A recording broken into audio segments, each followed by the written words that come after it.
Train की ticket जिन्होंने book करवाई है पटना आ रहे हैं, बाहर वापस हो जावे। और यहाँ ज्यादा ही भीड़ हो गई है कि कम मात्रा में कल आना, क्योंकि बहुत ज्यादा लोग हो गए।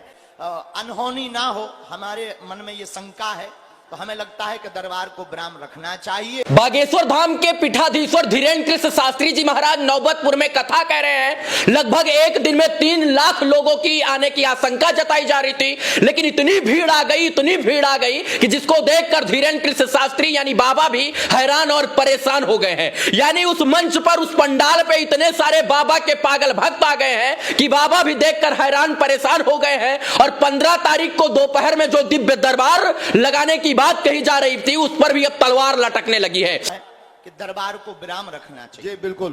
तो कल जो है ना, जिनको दरबार को अगर लगेगा तो हम सुबह प्रेस कॉन्फ्रेंस कर देंगे, क्योंकि बहुत ज्यादा ही भीड़ हो जाएगी। अनहोनी ना हो, हमारे मन में ये शंका है, तो हमें लगता है कि दरबार को विराम रखना चाहिए।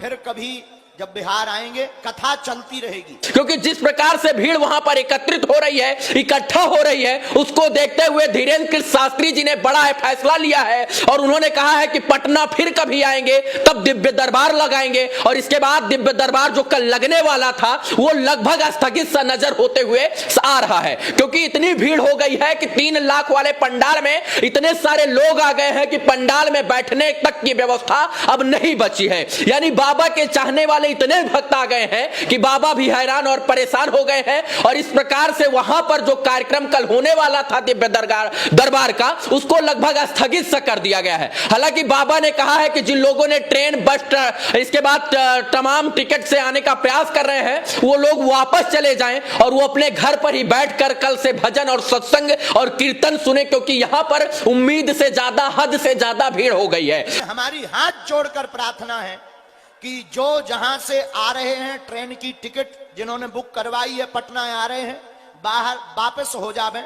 और ये बात सत्य है कि नौबतपुर में इतनी भीड़ हो गई है कि वहां पर तिल रखने की जगह नहीं है। और इसी को देखते हुए कल के कार्यक्रम में बाबा ने यह ऐलान किया है कि दिव्य दरबार कल नहीं लगाया जाएगा। और अगर दिव्य दरबार लगाया जाएगा तो कल जो है प्रेस कॉन्फ्रेंस के माध्यम से, मीडिया के माध्यम से इसकी जानकारी दे दी जाएगी। लेकिन भीड़ को देखते हुए किसी प्रकार की अनहोनी न हो जाए, उसको देखते हुए यह बात बागेश्वर बाबा ने मंच से कहा है कि कल का दिव्य दरबार नहीं लगेगा, लेकिन 5 दिन तक कथा पुनः जो है उसी तरीके से चलती रहेगी।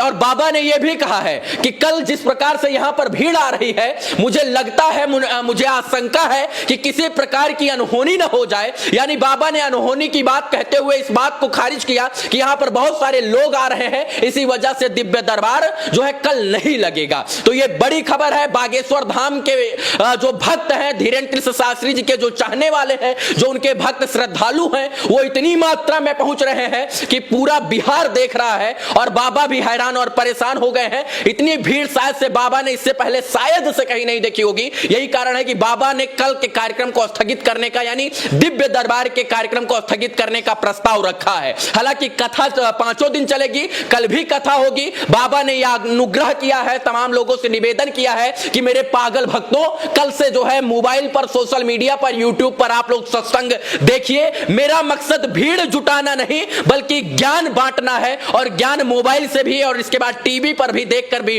वीडियो में भी ज्ञान और जो है सत्संग के माध्यम से लिया जा सकता है। मैं कोई भीड़ का प्रदर्शन करने के लिए नहीं आया हूं कि मेरा मकसद भीड़ इकट्ठा करना है। मुझे पता है मेरे चाहने वाले बहुत सारे लोग हैं, इसलिए भीड़ से मुझे फर्क नहीं पड़ता है। जो लोग आ रहे हैं वो लोग को कष्ट ना हो, इसलिए कल के कथा को आप लोग घर से, मोबाइल में बैठकर, टीवी में बैठकर देखिए। तो यही अभी तक का अपडेट है, क्योंकि बागेश्वर धाम के धीरेन्द्र कृष्ण शास्त्री चाहते हैं कि अनहोनी ना हो, इसीलिए कल का दिव्य दरबार जो है वो लगभग स्थगित होते हुए नजर आ रहा। कल कम मात्रा में लोग आना और अपने घर पर, सोशल मीडिया पर अथवा टीवी पर कथा को सुनना, हमारी ये प्रार्थना है। इस वीडियो को देखने के लिए धन्यवाद। जय हिंद।